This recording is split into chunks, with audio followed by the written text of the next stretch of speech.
Alors, avant que la vidéo ne commence, n'hésitez pas à mettre un pouce bleu, vous abonner et activer la cloche de notification pour toujours plus de vidéos. Allez, je vous laisse avec la vidéo. Bonjour à toutes et à tous, c'est Haro, j'espère que vous allez bien, moi en tout cas ça va nickel. Alors aujourd'hui on se retrouve pour le premier épisode de ma petite série de comment faire un manga selon moi. Donc aujourd'hui on va commencer par les bases, c'est-à-dire créer un univers.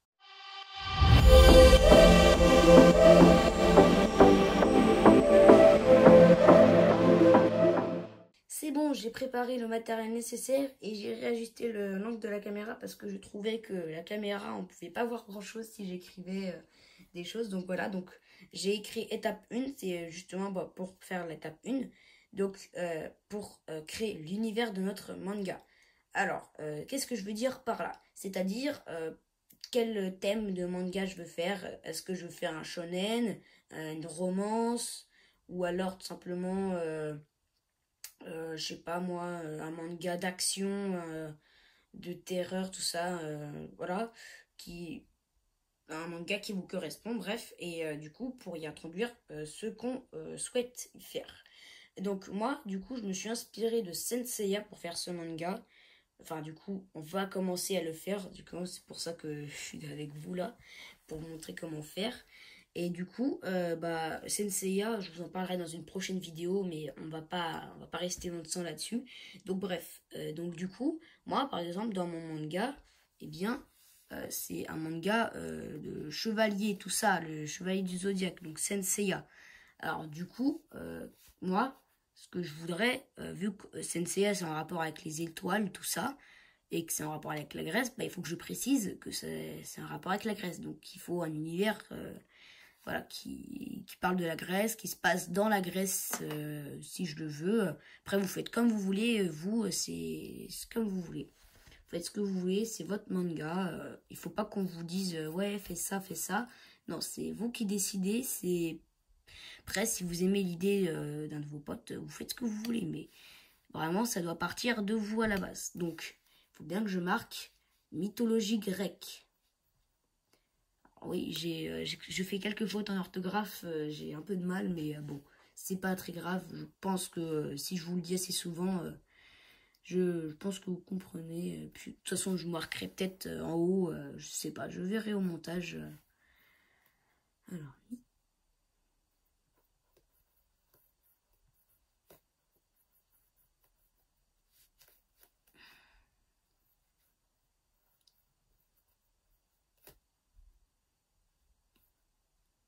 voilà, mythologie grecque. Voilà, donc ça parlera de la mythologie grecque et du coup, de chevalier. Alors, hop.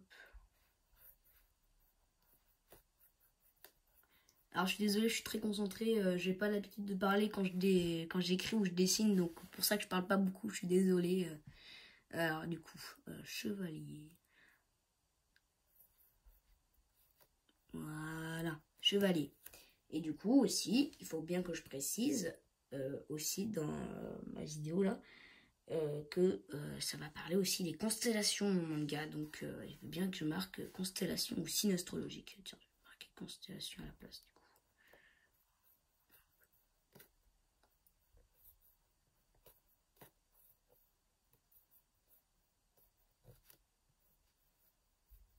Voilà, constellation.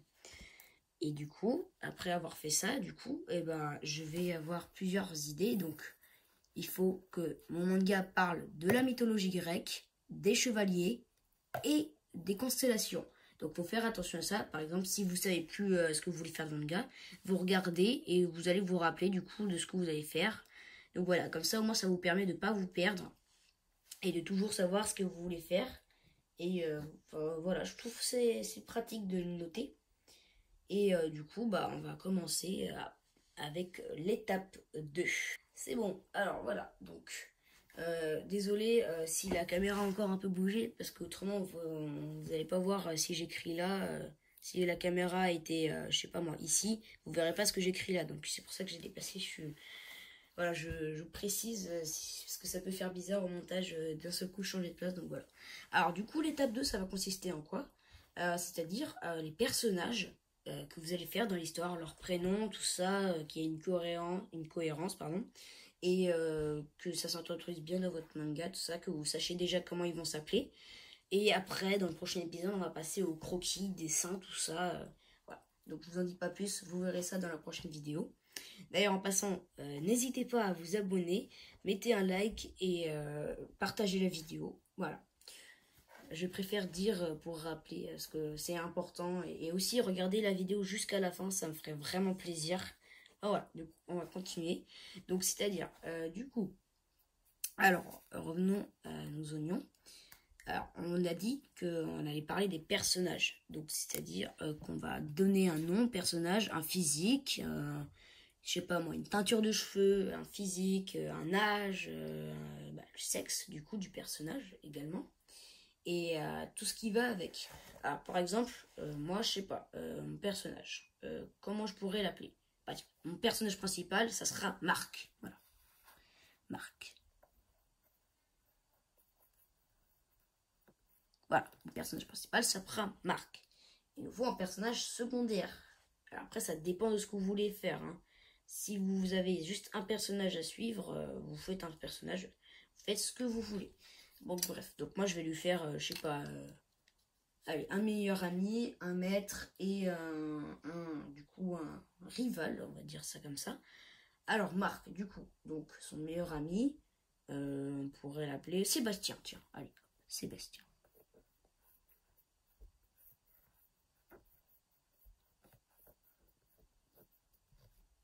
Voilà. Donc après, si vous voulez vraiment faire des cohérences avec les noms, je sais pas moi, par exemple comme Izuku Midoriya.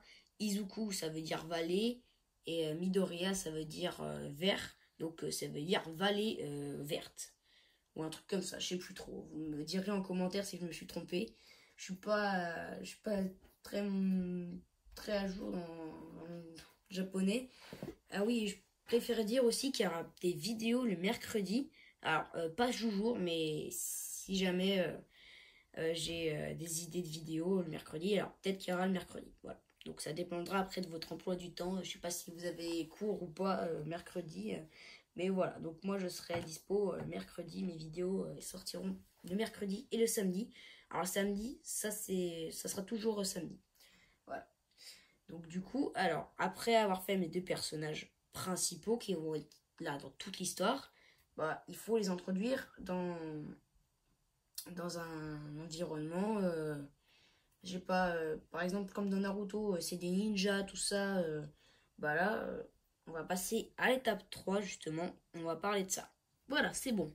Alors, du coup, alors l'étape 3, du coup, j'en ai dit dans l'étape 2, on va commencer à les décors, l'environnement dans lequel ils vont évoluer, nos personnages. C'est très important parce qu'il faut apporter une évolution aux personnages au fil du manga.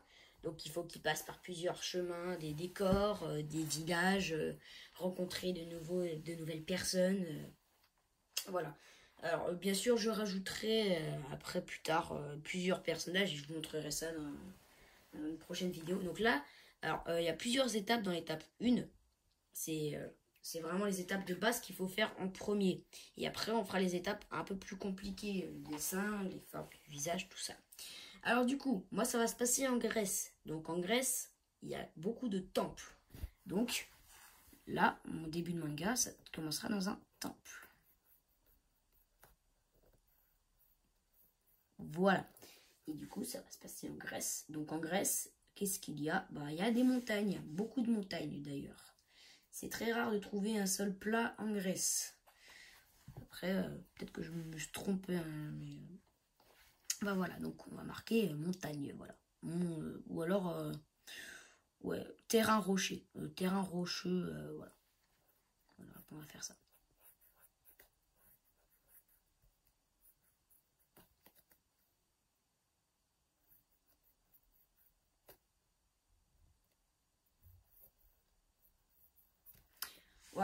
Donc du coup, maintenant que j'ai ça, bah, je sais que pour mon manga, je veux que ça se passe dans des temples et ça sera dans un pays où il y a beaucoup de roches. Donc faut pas que j'oublie dans les détails du fond donc, ouais, du fond de mon paysage de rajouter des temples ou alors des rochers, tout ça. Voilà, un peu comme dans Senseiya, le début du manga. Voilà, ça se passe en Grèce et il commence dans un tournoi, tout ça. Donc voilà, donc une fois que vous avez fait ça, bah vous avez votre début de manga et avec tout ça, vous commencez à faire des dessins, tout ça. Alors dans la prochaine vidéo, on parlera justement des dessins, je vous dirai les conseils, ce qu'il faut faire et pas faire, pardon, et pas faire. Le matériel que j'utilise, je vous avais déjà montré, mais je préfère vous le remontrer dans la vidéo suivante. Voilà. Et bah, vous montrer mon cahier que j'utilise pour faire les détails du corps, tout ça. Voilà. Parce que c'est très dur à faire, les détails des vestes, des cheveux, des yeux. Parce que quand vous allez faire, je sais pas moi, quand ça sortira en série animée, je dis ça comme ça, hein, ça arrivera jamais. Hein. Après, je dis ça, je dis rien. Hein. Peut-être qu'il y en a qui vont réussir. Bah, c'est assez dur de faire, par exemple, les mouvements des habits, des cheveux, des yeux. Et il faut que ça soit fluide. Enfin, voilà. Et du coup, pardon pour le son derrière, c'est mes parents qui parlent. Du coup, on parlera de ça dans la prochaine vidéo. En tout cas, moi, je vous dis à plus. Bisous tout le monde!